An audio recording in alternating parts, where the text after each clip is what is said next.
지금은 이제 주식 투자 네 번째 강의를 시작하겠습니다. 네 번째 강의는 기업에 대한 분석할 때 우리가 어떠한 점들을 보여야 되는지 한번 10가지를 가지고 한번 어떤 식으로 분석했을 때 가장 효과적으로 기업을 분석할 수 있는지 한번 알아보는 시간을 가지도록 하겠습니다.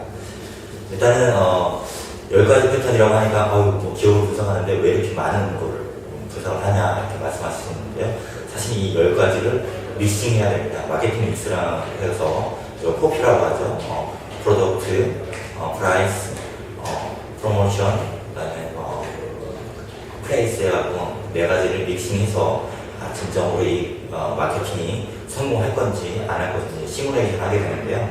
그래도 마찬가지로 우리가 기업을 분석할 때 한번 10가지 정도의 어떤 분석 툴을 가지고 이 회사가 과연 성장할 것인가, 이 회사의 가치는 어느 정도가 될 것인가를 한번 알아보는 시간을 가졌으면 좋겠습니다. 여러분들 뭐 투자를 할 때 우리가 이러한 분석 툴을 가지고 정확히 기업을 분석하는 것은 당연히 유용한 일이라고 생각이 됩니다. 일단 첫 번째로다 독점적 시장 지배력을 가지고 있느냐라는 것도 이제 가장 중요한 요소가 되는데요. 예를 들어서 뭐 포스코 같은 경우 우리나라에서 거의 뭐 최강 가격을 좌지우지할 정도의 굉장히 높은 시장 점유율을 보유하고 있죠. 물론 뭐 동부나 아니면 뭐 현대제철 같은 이런 제철 회사가 있긴 하지만 아직은 포스코의 영향력에 어떤 변주어서 말할 수 있는 그 정도 영향력이 되지 않습니다. 그래서 이런 독점적 시장 지배력을 가지고 있는 기업의 어떤 장점이라고 할 수 있는 것은 가격 조절 능력이 있다는 거죠. 어떠한 부품의 원가가 상승되었을 때 그 원가를 고객에게 부담시켰을 때 고객이 그것에 대해서 수용할 수 있는 능력이 충분히 있다는 겁니다. 그래서 독점적 시장 지배력을 가지고 있느냐가 첫 번째 분석 요인이 될 것 같고요. 그 다음에 자기자본이익률, 첫 번째 시간에 여러분들한테 말씀드렸던 것 같아요. 자기자본이익률 ROE라고 말씀드렸죠. 복리유가 계산했을 때 첫 번째 시간에 아마도 3%의 복리일 때와 그 다음에 20%의 복리일 때 60년대 결과치를 봤을 때 약 9,300배 이상의 차이가 나는 것을 여러분들 말씀드린 것처럼 복리로다가 어떠한 수익을 낼 수 있느냐, 이 회사가 자기 자본 이익률이 얼마 정도 해마다 유지가 되고 있느냐, 이것이 그 회사의 성장률을 분석하는 가장 좋은 지표가 되고 있습니다. 세 번째는 부채 비율을 말씀드릴 수 있는데요. 부채 비율이 높은 회사들은 차입금에 대한 이자를 이제 매당 이자를 많이 지출하게 되는데요.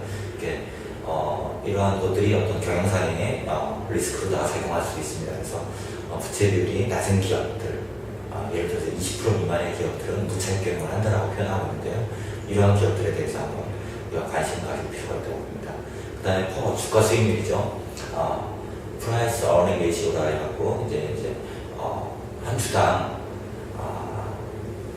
주가 대비 얼마나 수익을 내고 있는지 이러한 것들. 네, 다섯 번째로는 PBR이라고 있습니다. 주당 자산 가치를 이렇게 평가하는 건데요. 이 회사의 실질적인 자산 가치가 얼마인가, 자기 자본 가치가 얼마인가, 이것을 시가총액으로다가 했을 때 시가총액을 자기 자본으로 나눴을 때 어느 정도 비율을 가지고 있는가, 이런 것들을 한번 봤을 때 PBR이 1 미만이라면 굉장히 좋은 업체다라고 설명드리는 적이 있습니다. 그 다음에 지배구조가 있는데요. 여러분들 요즘 지배구조, 지배 지분이 적은 기업들을 투자하는 분들이 많은데, 그건 아마도 M&A에 대해 노출되었을 때 가격이 급상승하는 것들에 대한 어떤 기대치인 것 같습니다. 근데 그게 언제 될지를 예측한다는 것 자체가 참 어려운 일이고요. 또 지배구조가 낮은 업체들은 투자나 이런 것들을 결정할 때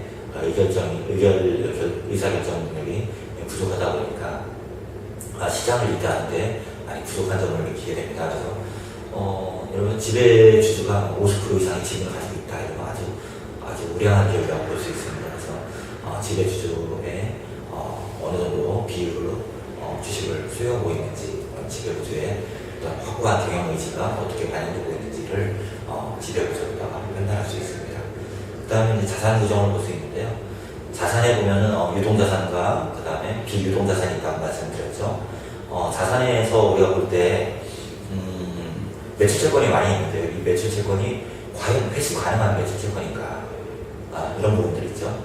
그 다음에 비유동자산으로 봤을 때 무형자산 쪽으로 얘기를 했을 때 연간 연구개발을 해서 몇백억을 들여가고 연구개발을 했는데 이거에 대한 무형자산 가치를 이제 회계상 이제 설정을 해놨겠죠. 그래서 한 200억 정도를 설정을 해놨는데 과연 이 200억을 들인 그 연구개발 가치가 시장에서 얼마 정도보다 리턴이 될 것인가, 시장에서 영업이익으로 얼마 정도 리턴이 될 것인가, 이거에 대한 예측은 사실 아무도 할 수 없는 거죠. 예를 들어서 200억 원어치 연구개발을 했지만 결과적으로 전혀 한 푼도 회수할 수 없는 상황이 될 수도 있고요. 200억 원어치 연구개발을 했는데 1000억 원을 회수할 수도 있는 거죠. 이러한 것들에 대한 자산 가치는 일단은 제로보다 보고 평가하는 것이 가장 합리적이다라고 말씀드리고 싶습니다. 그리고 유동 비율을 나왔을 때 이 회사가 자산 가치를 1000억을 가지고 있을 때 이 회사에 실질적으로다가 가용할 수 있는 현금은 어느 정도를 가지고 있느냐. 예를 들어서 1000억에서 500억 정도를 현금을 가지고 있다면 아주 우량한 기업이 되는데요. 자산 가치는 1000억인데 실질적으로 가동할 수 있는 현금은 20억밖에 안 된다. 그랬을 때는 굉장히 어려운 현금 흐름을 보이는 거죠. 그래서 이러한 현금 흐름에 대한 어떠한 부분들도 잘 파악할 필요성이 있습니다. 그다음에 매출의 증가, 성장이 정체된 기업들을 가끔가다 볼 수 있는데요. 성장이 정체가 되면 영업이익과 순이익이 마찬가지로 이제 뭐 영업이익률을 높인다고 하더라도 어떤 한계점에 달아서야죠. 매출액이 1000억, 1500억, 2000억 이렇게 상승하는 기업과 1000억 원에서 고정되어 있는 기업과는 아무래도 경쟁력에서 많은 차이를 나타내게 됩니다. 그래서 이 성장성이라고 하는 것이 투자의 많은 지표로다가 참고 지표로다가 많이 사용되고 있습니다. 배당 수익이 있는데요. 껌 먹고 알 먹는다는 얘기하죠. 주가도 오르고 배당 수익도 받고, 그래서 배당 수익이 높은 기업들에 대해서 투자하는 것이 굉장히 유리하죠. 예를 들어서 여러분들 SOL 같은 경우는 배당 수익이 상당히 높은 회사 중에 하나죠. 쉘이나 이런 회사들도 마찬가지로 한국쉘 같은 경우도 이제 배당 수익이 높은 회사로 알고 있는데요. 이게 배당 수익이 높은 회사들은 연간 우리가 은행에서 받을 수 있는 이자보다 더 높은 배당 이익을 가져갈 수 있기 때문에 주가가 설령 떨어진다고 할지라도 우리가 그만큼의 투자에 대한 보전을 받을 수 있는 방법이 됩니다.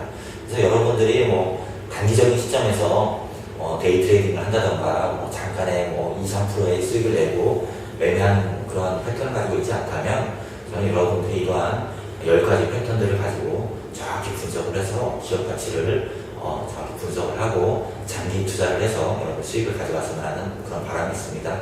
여러분들 가치 투자자의 대가라고 할 수 있는 워런 버핏이나 피터 린치 이런 분들을 대부분 한 기업을 가지고도 10년 많게는 평생 보유하겠다라고 이렇게 표현도 하고 있는데요.